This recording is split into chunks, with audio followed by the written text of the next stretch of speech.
go for it. They go for the Arlet. That can still be flexed, by the way. We did see Bigetron just use that, so definitely doesn't close the window of picking up a Paquito or a Benedetta still, because up against the Ling, maybe you want to try to outplay with the Benedetta. Benedetta Ling, I feel like it's still a tall order. Trying to outplay the Ling with all that mobility, all that outplay potential. There hasn't been a single pick right here for Rrq that can really stop the Ling in his tracks. Unless they really start getting the ball rolling and really go into the jungle and deny a lot of these purple buffs. Especially with the gold lane as well. Kind of looking even, if this is a larger gold lane indeed. I don't know, man. It just feels like Rrq needs something more right here for Bigetron, though. Rrq and Terizla. Okay, so they end up with a very still tanky last two picks. That's good. They were lacking front line still for Bigetron Alpha. I thought they would just go double down on the aggression and go for Jawhead, because that's something we haven't seen a whole lot of. Oh, the big nervous against the Valentina. Whoa, that's a big resource to be giving a comp that wants to dive like this. Wait. Aurora XP? EXP lane or Land of Dawn. 5 seconds till The red robots look Smash them. to pulverize the Kingdom underbuild. Here we go again at Bigetron Alpha against Rrq Hoshi. Welcome to Mobile Legends. Yeah, Arlen. Okay, so Aurora Rome. new technology. the new technology coming in from Rrq. Let's see how this works out, man. Super Ken definitely has the clear advantage here. Susujin, what's the plan here with this Fredrin? We haven't seen it in a long time. A lot of people are happy that we don't see it any longer. The idea to maybe harass, have more ways to kind of be annoying to the Rrq here?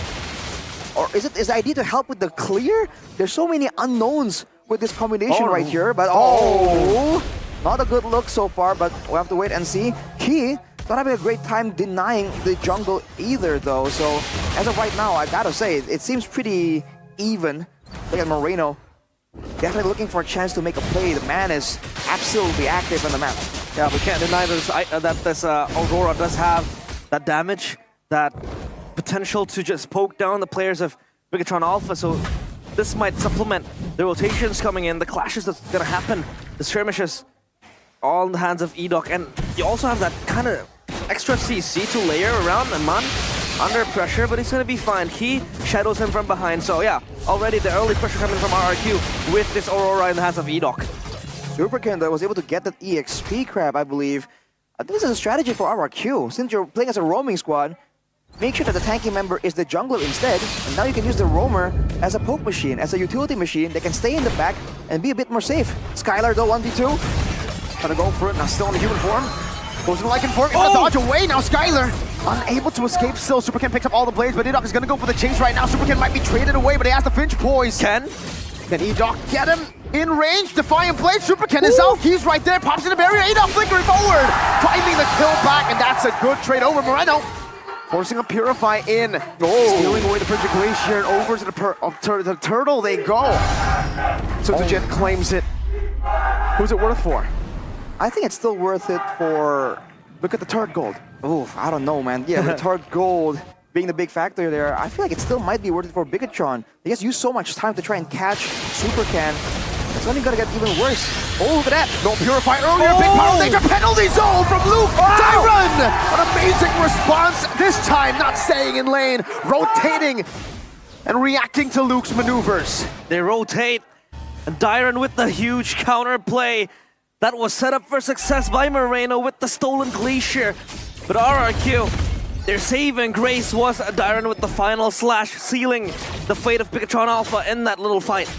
This is a fresh new game we're looking at right here. We haven't seen this strategy used or even popularized at all. The roaming mage. Like back then when I first started playing the game, I did think that a poke mage as a roamer can kind of work, but that notion has long been debunked. At least up till this moment, Rrq is still getting an okay time right here. And when it comes to neutral objectives, they, so far at least, have had better control. But they don't have really a way to shut down Supercan, who has been active in farming. Wall charge though. Going over to Edok, doesn't have the passive, Frigid Glacier popped in, but it's gonna be dodged away from with the Tempest of Blades. Susujin tries to read the blades out super fast by Supercan as expected on the Ling though. And they claim another to equalize on the scoreboard. Right.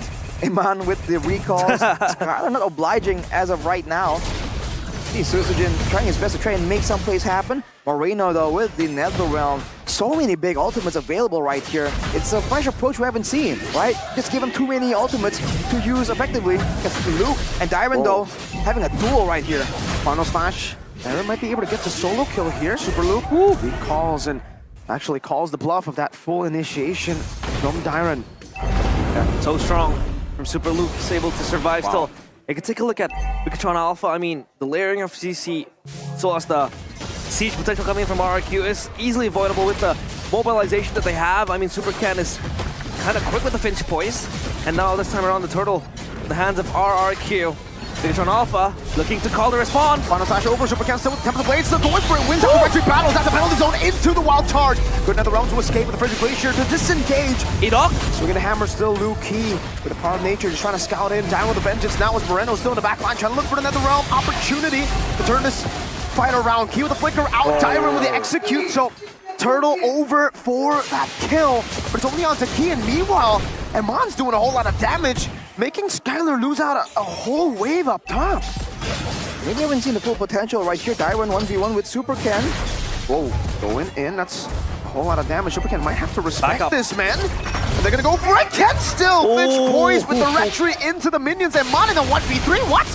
Now what is Amon for? Still there, Moreno, NetherRealm, walking forward and looking at Rrq as he forces them to recall. Great plays back and forth right here, but look at Bigetron's gold advantage. You're seeing the value of the time wasted here. Bigetron with so much more mobility are having a much better time just being active around the map. Especially with Qi exposing everyone again and again. Makes it very easy for Bigetron to see these big ultimates, these big play attempts coming to whichever lane it was. Look at Super Luke finally getting out of the lane, trying to find more ways to be active. This Fredrin, I feel like for Rrq, they are surviving really well right here, but they're not really having enough damage to trade back. I wonder if with the passing of time, with more items in their inventory, they can do better. But Jin getting Luke, they're using a lot of resources on him right now as Moreno walks up forward, zones 3 members of the backline away. Looking to be engaged on Rins, almost went for it. The Stampede unable to find its mark there. Now one charge onto 3, Super Ken! Getting rid of the HP bar, frozen though! Great reaction from Rrq. And Bigetron are forced back, Qi forced to use the conceal. And you can hear the war cry from the kingdom in the building. Wow, an unexpected turn of events right there. Super Ken, I thought he was for sure gonna arrive and just demolish everyone, but he says no. And Mon 1v1 against Dyron right here. Is the Harris strong enough at this point with the turtle on the top side? And still down, that's another freeze. The Frigid Glacier over from Moreno, able to find Rins, but the Retribution obviously still goes towards Sutsujin, who's the only jungler there. Rins is the mid lane, by the way, and he got picked off again. They get the turtle, and for Bigetron Alpha, at least this time around, their gold lead able to be stamped down by Rrq, but still. Bigetron with the cross map place. Oh, final slash. It's gonna be fine. Purify, Fairmon. Thunderbolt. All good. But yeah, that talk to me about this build. We did see the Thunderbolt being built. Yeah, but it's not here. Oh, there you go. There you go. Okay. Thunderbolt Ling. Going for a bit more tankiness, maybe a bit more utility with the slows.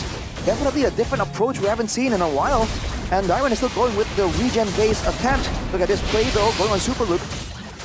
Yeah, doing a whole lot of damage. Oh, Appraiser's Trap 2. Luke still holding onto the penalty zone. It's like they're just having not enough damage here, but they're very happy to just get the members of Bigetron low enough that they're forced to go back. But look at Skylar. Oh no. Engaged on right now. Moreno just recalling him and in the NetherRealm late. He didn't use the flicker though. Sutsujin gonna go for the chase. Goes in for the Retribution. Moreno pops in the NetherRealm right now as he's able to space out away. But now it's forced back. Stampede into the Frigid Glacier. Gives him the thumbs up there. He got me good. Zaman forced down below. Dyron still able to pop into final slash. They are looking to go for the siege here. As Ling continues to push up top, they are trying to split Rrq up. Overzealousness from both players, Moreno and both Skylar. Skylar overstepped Moreno as well. Underestimates the pull on Super Ken. Again, just eyeing out a kill towards Skylar. The side lane pressure becomes real with the addition of this Ling now come the late game. And so far around Rrq yet to concretely create a response and solution towards this Ling. Seems like Bigetron has really recognized the fact that Rrq wants to team fight, has a lot of team fight potential. So there's always a solution here to try and go for a macro play, like a split push. It was the North Cup in game number 1, and game number 2 right here, it's Super Ken. 3 and 2. Now finally out-leveling Sutsujin.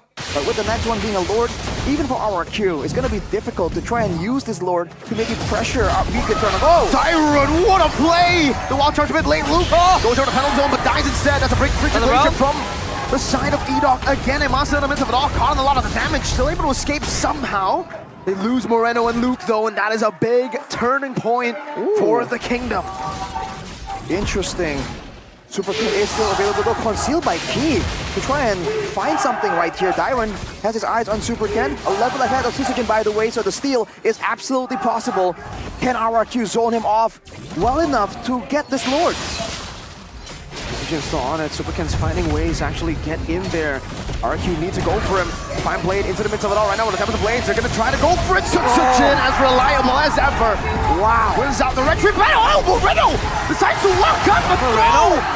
Walks him a bit too overzealous now. Purify baited out. Eman unable to go for anything more. Super Luke trapped in the final slash to bring him back, and Rrq are truly back on the board.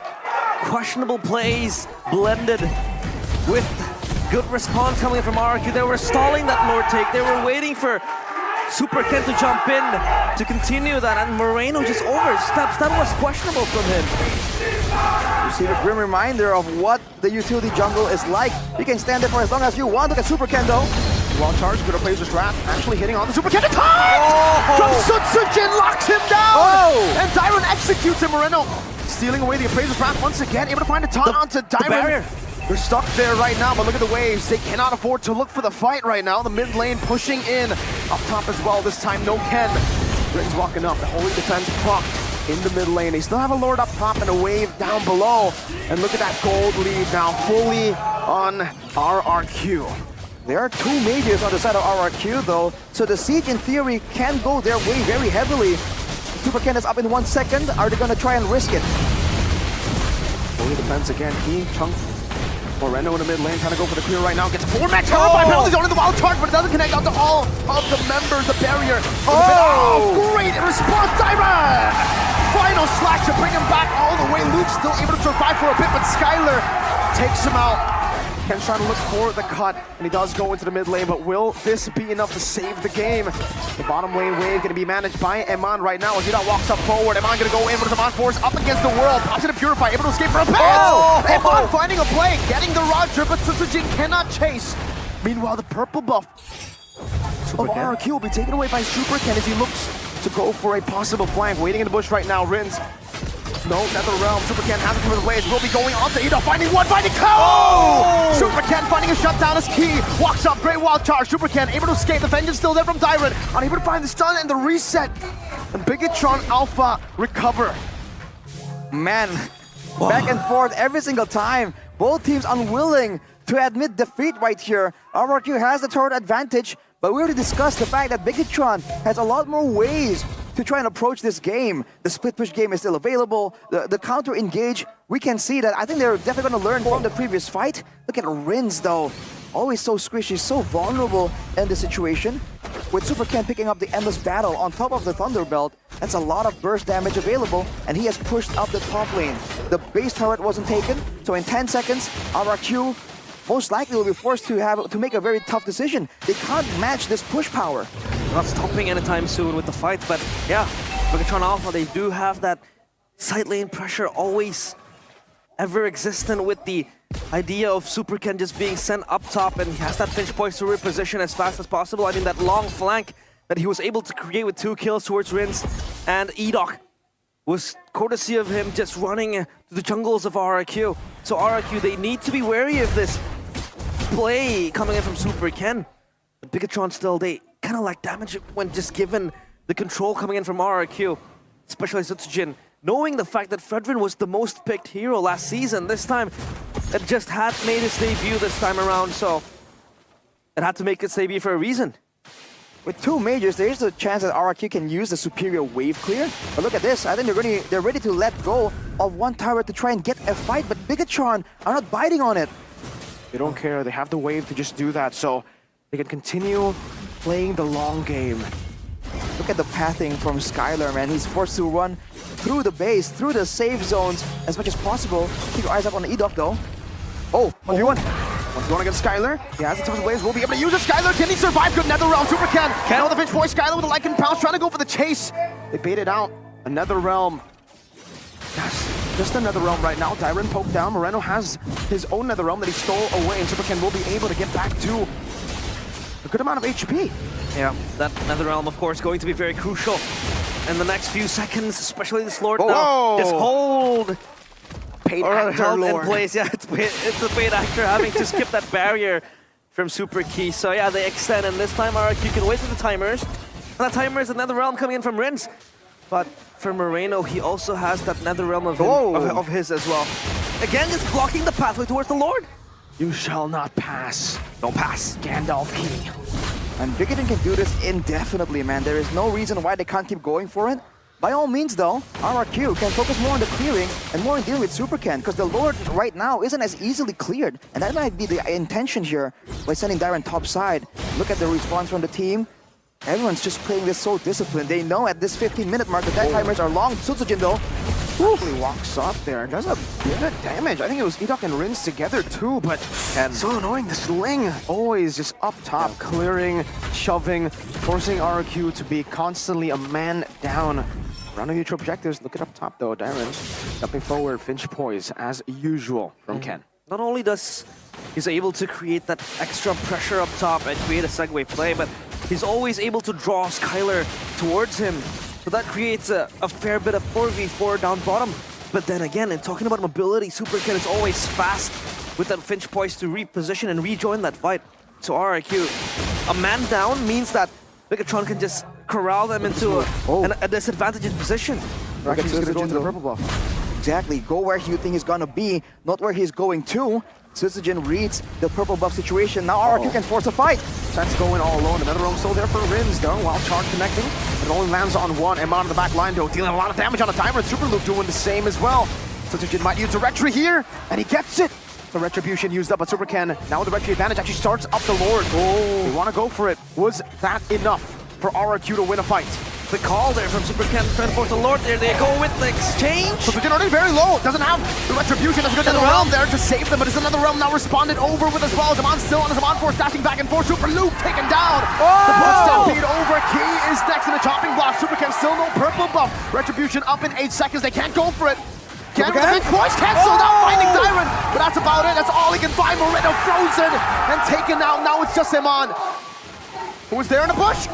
Synchro Vision, Zaman Force used up, dodging away from the stun, getting the passive, jumping back again! Emon! Winning out in a 2v1 and saving the game, perhaps. Lycan Pounce, so Skyler. Great timing on the Lycan Pounce to find it, and now it should be a Lord for Rrq. The Terminator kneels down to the Crown Prince. Thankfully, Rrq, they still prevailed. Emon posed a huge threat, but this time Rrq, they're on the front foot of this game. Oh man, it's an insane decision coming in from Rrq. They use the Retribution to deny the purple buff. By doing so, they deny Super Ken the resources to make the split push play. And then right there, Bigetron understood that, goes for a fight to try and force Rrq to maybe panic on the Lord take, but Rrq don't bite on it. And finally, that team fight advantage we're talking about with 2 mages, 2 AoE sources, paid off. Now with the Lord, in theory, they shouldn't worry about the split push.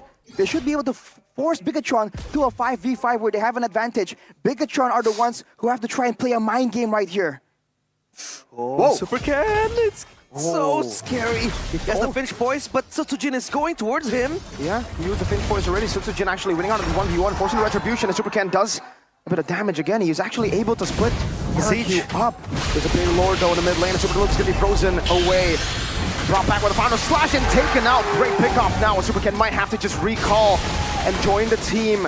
Rrq still using Academy in the bottom lane. Super Ken was not able to fully clear out the waves, and Super Ken looks for the flank here. The Enhanced Lord is already on the base. 18 minutes in, Super Ken with the flank right now. Zaman Force gets popped in. The top of the blaze used up as another round comes out to save Rrq. Emon jumping back and forth. Skyler losing a lot of HP. Emon finding the window to go for the kill in the midst of that fight. Emon has always been the foundation to try to hold Bigetron in place. Super Ken, witch hunted by the kingdom. He's gonna be fine. The Finch poise, always so mobile with it. An insane play by Iman right there. Barely getting in range for it. Now with a man down, Rrq needs to be very careful here. They need to back away. They should know they don't have enough damage per second. They don't have the marksman that will be hitting so far. Let's look at the items right here before the next train of event starts.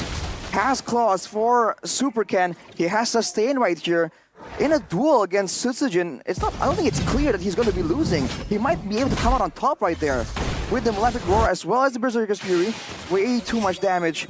Same thing can be said for Iman there. Holy Crystal, Divine Glaive as well. You're seeing where the damage is coming from, and not a lot of respect defensive items by both Rins and Edok. They're purely relying on Dairon and Sutsujin to try and give them the protection they need. Super Luke though, not mobile. DPZ. Oh, 2 big resources, Flicker and Penalty Zone. Yeah. Ken had to retreat. That's 2 resourceful things that he had to blow away. And yeah, again, connecting toward what you said, Arashi, the fact that Edok is going like a full mage build means that Rrq also have that extra damage that they need, the burst, to just cut down to the players of Bigetron Alpha. But then again, Rrq with the Netherrealm has always been such a menace, such a pesky task for Bigetron Alpha to face. So Moreno can just copy that ultimate and maybe use it for himself. But the timing needs to be right. It has been done, proven time and time again that it could work. But for Rrq to have the front foot with that ultimate usage means they have and they can dictate the tempo when it comes to the team fights coming in from Bigetron Alpha. Yet again, Superken trying to work away with the side lanes. But Rrq has been responding to clearing it very, very fast. And that's because their jungler, the fact that there's not enough burst damage technically in the hands of Bigetron to really immediately delete Sutsujin. So he can really move forward right here, and with the protection, with the potential to counter-engage and the Netherrealm, they're just doing a good job. They're setting up a net right here to trap Superken. They might close in on him. Uh-oh, Superken again on the blacklist of the players of Rrq. He's gonna run away, parkour! Ooh. The purple buff though is gonna be up in a pit. Bigetron have already done The Lord! half of the HP over to Lord. Now it comes down to Retribution. Who's it gonna be? It's gonna walk charge over. Steals it away. Rins gets rid of Superken and Dairon finds a massive final slash. Luke jumps over the penalty zone. Moreno all by isolated key. Red out in that bush now loses his immortality as Luke is actually able to dish out some damage over to Edok, but he's only just a roamer right now as Iman is left to defend all alone. Does he have Iman for it? Does he have enough resources? No, he does not. Rrq Hoshi equalize, and we will get game number 3 under our belt. The Kingdom continue their rebuild with one of their prodigies in the front foot, Edok, with the seal and the closure coming in. They come charging, and the red robots, they need to reset.